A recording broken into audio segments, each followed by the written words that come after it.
Quand on regarde certaines images, on sent des frissons nous parcourir le dos. Dans la pénombre, depuis notre lit, il nous semble parfois apercevoir un de ces visages dans l'encadrement d'une porte. On sentira leur présence derrière nous dans la salle de bain ou tard le soir sur le chemin de la maison. Ces images nous ont marqués et nous accompagnent encore dans nos cauchemars. Peut-être s'estomperont-elles si on comprend d'où elles viennent, si on les démystifie. Et c'est cela qu'on va chercher à faire aujourd'hui. Cette vidéo a été inspirée par un concept américain qui avait eu son petit retentissement l'année dernière aux USA. Retrouver l'origine des images qui nous ont terrifiés durant des décennies. C'est le 4e volet des images dont on a enfin retrouvé l'origine. C'est parti.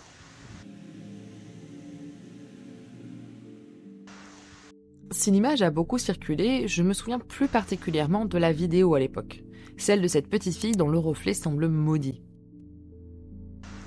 Cette vidéo en a fait bondir beaucoup de leur siège et péter du Windows XP car le jumpscare est vraiment bien réalisé. C'était assez rare en 2008 d'avoir des productions aussi qualitatives. Le trick n'est pas si difficile à reproduire pourtant. Vous prenez 2 vidéos de la même personne, une où elle se tourne et une où elle prend une pose flippante, vous masquez la moitié de l'image et vous collez. C'est ce qu'on appelle un split screen. C'est cette technique qui est utilisée pour avoir le même acteur 2 fois dans une scène. On voit même sur la vidéo la petite coupure où il y a l'insert du masque de la seconde petite fille. L'illusion est chouette, mais ce qui renforce encore plus le réalisme, c'est d'ajouter un mouvement de caméra à la main. Un petit zoom et c'est nickel. C'est vraiment bien joué à part ça. L'effet désaturé ajoute encore plus à ce côté étrange, mais ce que je préfère, c'est l'idée de base. Une vidéo familiale comme celle-ci, il en existe à la pelle, et le contexte, finalement très familier, rajoute à l'effroyable possession qui se joue devant nos yeux. Ce concept, en version plus subtile, avait vraiment buzzé dans les années 2000 au Japon et a même été reprise dans des émissions de variété. Le thème du miroir maudit, c'est un classique horrifique dans divers pays, tant le monde de l'autre côté du miroir reste un mystère. Dans le folklore et la fiction, c'est pas qu'un simple objet réfléchissant, ça a une frontière entre notre monde et l'autre côté.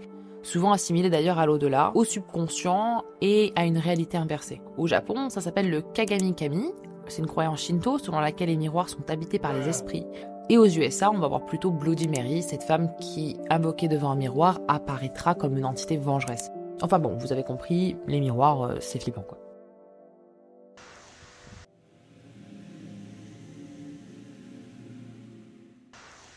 Bon, pour cette histoire, je vous conseille d'avoir le cœur bien accroché quand même.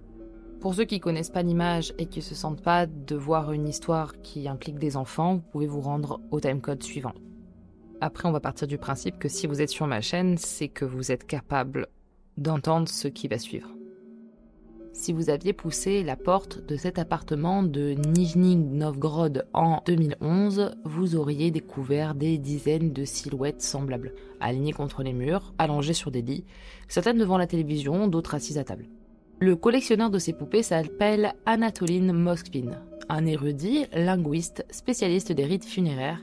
Il s'était passionné pour les défunts infantiles, très attristés par leur perte précoce. Pensant que ces enfants devaient être assez mal enterrés dans le sol, froid et scellé, il va commettre l'impensable. Pendant près de 10 ans, il est allé ouvrir les sépultures de 29 jeunes filles âgées de 3 à 12 ans. Pourquoi a-t-il fait ça ? Il explique tout dans une lettre. Tout a commencé, dit-il, par la lecture de rituels druidiques durant lesquels les prêtres s'allongeaient sur les tombes pour dialoguer avec l'autre monde. Il a découvert ensuite que certaines tribus sibériennes perpétuaient aussi cette pratique. Alors il a voulu essayer et pendant plus de 20 ans, il a dormi sur des tombes. Pour lui, ce n'était pas une dérive morbide, mais une expérience, une tentative d'obtenir des réponses sur la mort. À force de veille nocturne, il en a tiré une conclusion inébranlable. Il sentait bien une présence. Et le problème, expliquait-il, c'est que toutes les tombes n'étaient pas vraiment confortables pour y dormir, alors il s'est mis à déplacer les corps et à les momifier. Derrière cette justification se cachait un désir intime, celui d'avoir une fille, à qui transmettre son savoir. Il avait déjà tenté d'adopter sans succès. Alors il s'est inventé sa propre famille. Chez lui, les corps séchés ne restaient pas inertes, il leur donnait une hiérarchie, des fêtes, des chansons. Pour lui, ces petites protégées allaient revenir à la vie. Il leur mettait des dessins animés, chantait des comptines, leur servait de la nourriture. Il disait et les traitait avec respect comme de véritables petites filles. Pour Anatolin Moskvin, il ne s'agissait pas de profaner les tombes, mais de préparer son rôle de père, puisqu'il pensait qu'avec la magie noire, elles allaient revenir à la vie. Les voisins les avaient toujours pris pour des poupées géantes. Mais après que la justice ait été saisie pour profanation de tombes et la disparition des corps, la police s'est naturellement intéressée à ce spécialiste funéraire qui vivait dans les environs. Ils ont perquisitionné les lieux. Le tribunal conclut qu'il souffrait de troubles psychiques nécessitant une hospitalisation plutôt qu'une condamnation. Ce qu'a fait Anatoline n'a fait que rajouter à la douleur des familles. Par exemple, une des familles les plus connues sur cette affaire est celle de la petite Olga Chardimova. 6 mois avant la perquisition du domicile d'Anatoline, la petite Olga avait été autorisée pour la première fois à rendre visite à sa grand-mère sans être accompagnée par ses parents. Elle perdra tragiquement la vie à la suite d'une mauvaise rencontre avec un toxicomane qui se trouvait dans la cage d'escalier de son immeuble. Anatoline, très chagrinée par l'histoire, s'était empressée d'aller l'extirper des entrailles de la terre de peur qu'elle soit trop seule. Une souffrance supplémentaire pour les parents qui ne pouvaient plus se recueillir. On ne connaît pas l'identité derrière les poupées qui nous ont été présentées par le documentaire qui a été filmé chez Anatoline. Mais ce que l'on sait, c'est que les petits corps ont été rendus à leur famille et sont retournés vers le repos éternel dont elles avaient été privées. Et c'est beaucoup mieux comme ça. C'est une histoire assez triste et macabre qui se cache derrière cette image. Cette Anatoline devait se sentir particulièrement seule et devait avoir de sacrés problèmes psychiques pour en être arrivée là.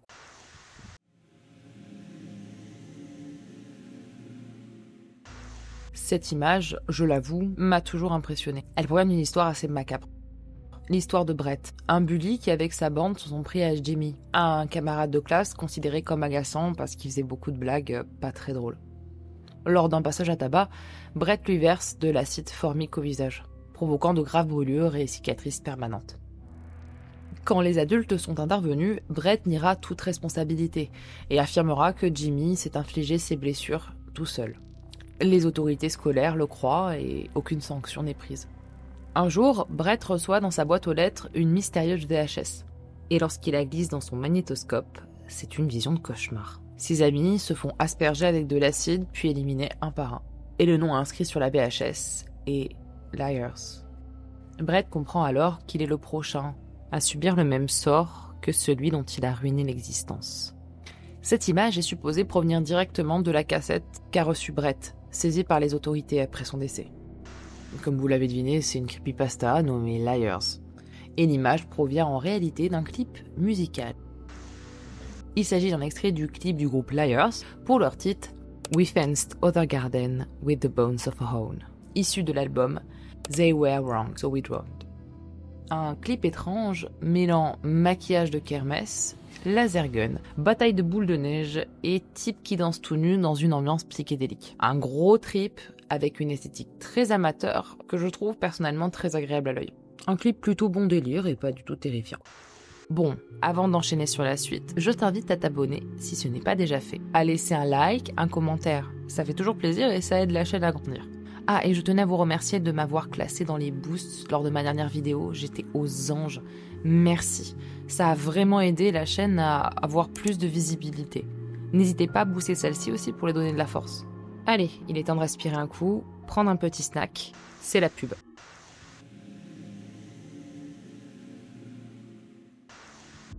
Désolé pour les coulrophobes, mais celui-là c'est assez original. Cette photo circule depuis un moment sur les réseaux et il s'agirait d'un clown présent à un goûter d'anniversaire en 1983. Son regard désincarné a hanté pas mal de cauchemars, mais aussi étrange que cela puisse paraître, ce n'est pas réellement un déguisement de clown. C'est un animatronique créé par nul autre qu'Aaron Fechter, le designer des animatroniques de Showbiz Pizza. Ces mêmes animatroniques qui étaient présents sur la photo de Dix the Birthday Boy dont j'ai parlé dans le précédent volet. Les mêmes animatroniques ayant servi d'inspiration pour Five Nights at Freddy's. Ce designer avait pour but de traumatiser des gosses ou quoi ? L'apparence jugée inquiétante de l'animatronique a contribué à sa popularité sur internet. Il est actuellement conservé dans le sous-sol de Creative Engineering où d'autres animatroniques de Showbiz Pizza sont conservés. J'ai trouvé des vidéos de ce clown sur la chaîne ASMR Animatronique qui filme ses robots en ASMR. Concept ma foi original mais pas hyper agréable à regarder pour taper une sieste. Bonne nuit.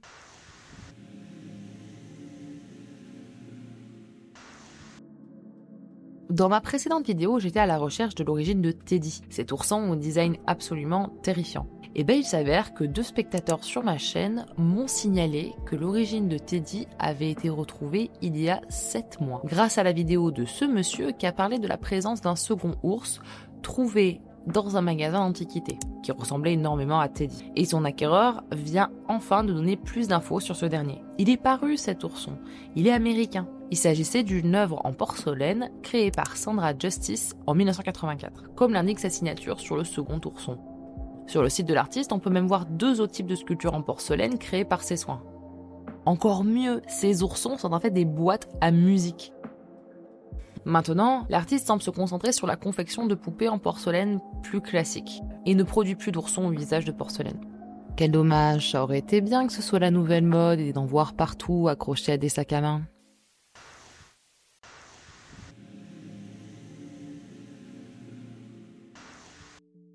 On dit que les vieilles cassettes renferment des souvenirs, mais parfois, elles gardent autre chose, quelque chose qui n'aurait jamais dû être enregistré.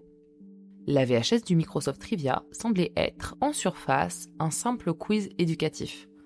Une de ces cassettes un peu oubliées, conçue pour tester vos connaissances générales devant un téléviseur, rien d'exceptionnel, il y en a beaucoup à l'époque. Par contre, sur ce thread Reddit, les gens affirment avoir vu quelque chose d'étrange. Au milieu des questions banales, une image se glisse.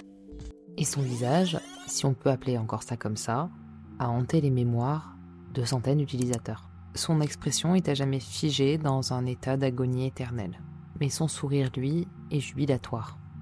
Les témoins disent qu'elle surgit sans avertir à des moments random de la cassette. Et si on la rembobine, elle n'est plus là. Certains pensent que cette image n'est rien d'autre qu'un glitch, un artefact vidéo peut-être enregistré malencontreusement sur plusieurs versions de la cassette. Ou alors, certains pensent que c'est une âme torturée qui est figée à jamais sur la bande magnétique.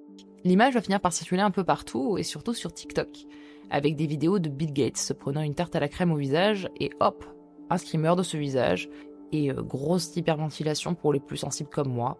C'est pour ça qu'elle sera appelée Gateface, en rapport avec la vidéo TikTok de la tarte à la crème. De Bill Gates, quoi. Gates, Bill Gates. Moi, je disais gâté à la base. C'est un gâté, ça?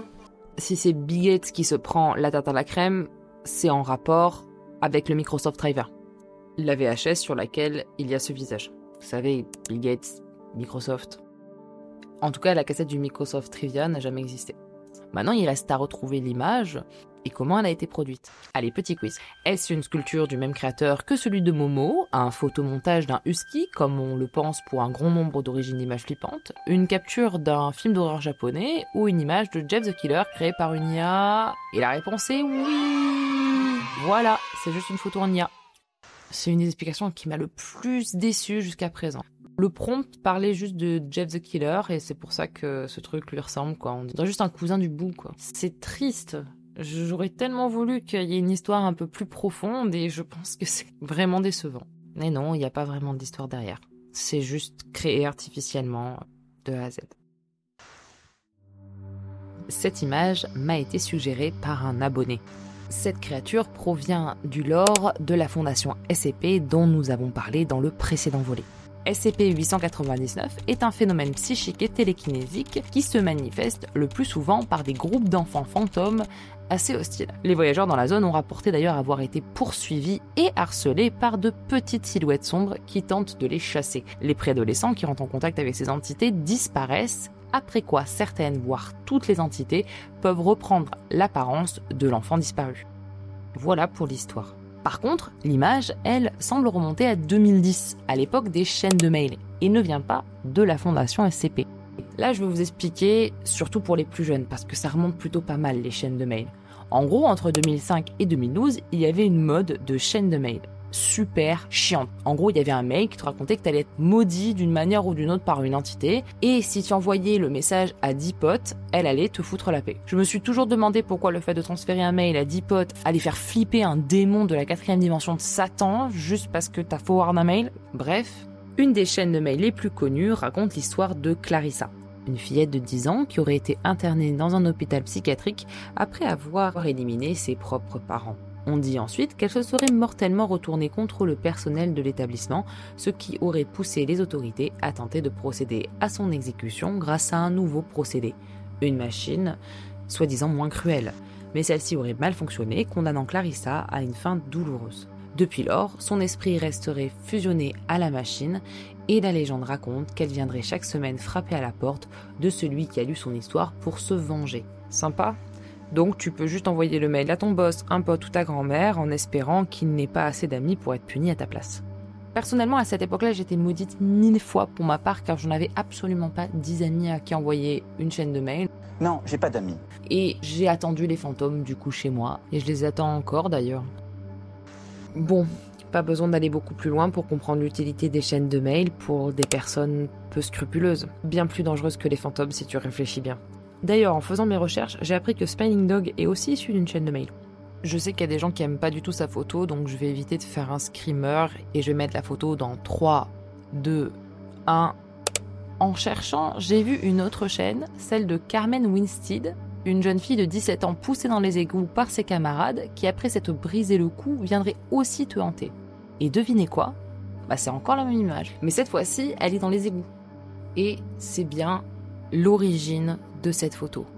La légende de Carmen Winstead. La créatrice de cette image s'appelle Jessica Alonen. Et maintenant ne fait plus du tout ce genre d'œuvre d'art, mais plutôt des œuvres plus classiques. L'image a l'air vraiment modifiée sur Photoshop. On voit vraiment que le liquide rouge autour de sa bouche, qui est un espèce de calque ou même peut-être une broche Photoshop, et si tu ajoutes des ombres, un teint carré d'Avérique et des yeux noirs sur la photo d'une petite fille normale, ça fonctionne aussi. On va avouer qu'elle est toujours assez efficace cette image, surtout en termes horrifiques purs et durs, car elle a vraiment le don de mettre très mal à l'aise. Certainement parce que ça concerne un enfant et que les enfants sont censés être innocents et donc particulièrement flippants quand possédés.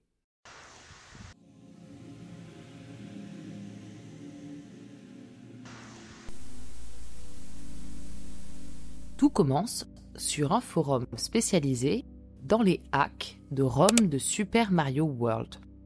Un utilisateur, voulant s'amuser avec ses amis, est allé télécharger une ROM dans la section non modérée du site. Son message est très long, un peu décousu, et il semble totalement terrifié. Ce qui va lui paraître bizarre en tout premier, c'est que quelqu'un semble déjà être passé avant le joueur. Il n'y a plus d'ennemis, ni de pièces à récupérer. Comme si quelqu'un avait déjà terminé le niveau, éliminé les ennemis et récupéré toutes les récompenses. Cela pourrait être un simple bug, néanmoins, les anomalies sont présentes dans le jeu.